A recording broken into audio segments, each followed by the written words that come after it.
waqtigan aydan la hadlayno waxa howlgal uu ka socdaa meesha la yiraahdo بلد الأمين وقولك شبيلة وسكترسان هالكاسو قواريش اسكو دايين إني ويرارك فوليان اسكون أورسانيين balse ay ka war heleen ciidamada xoogga dalka Soomaaliyeed ciidamada nabad sugidda iyo waliba saaxiibada kale caalamiga ah marka halkaas howlgal ayaa ka socda oo ilaa si inta la soo xaqiijiyay ay 20 meeyo ee ka tirsan qawaarish sabab halkaas lagu dilay wixii dheeraadna waa la socodsiin doonaa dawlad yiraahdo sida loo socotaana waxa socda howlgalada lagu ciribtiray qawaarishta oo qaybo badan oo dalka ka socda waxaa inta dheer in howlgalka qaybtiisa labaad oo dawladda federaalka Soomaaliya hogaaminayso la filayo inuu dhawaan bilowdo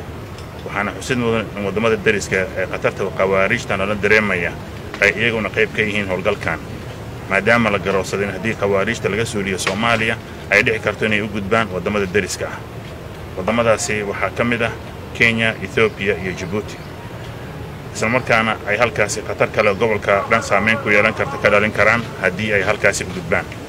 ciidanka ka imaanaya wadamada dariska oo ka hoos shaqeyn doona ciidanka xoogga dalka Soomaaliyeed waxay degdeg ugu laaban doonaan wadamadooda sida ugu dhaqsiyaha badan marka howlgalka oo muddo kooban qaadan doona soo dhamaado insha Allah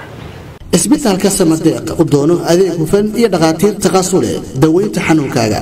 waana isbitaalkii ugu horeeyay ee laga hirgeliyay deegaanka Gubadle badqabka bulshadeena waa astaanta Samadeeq Specialist Hospital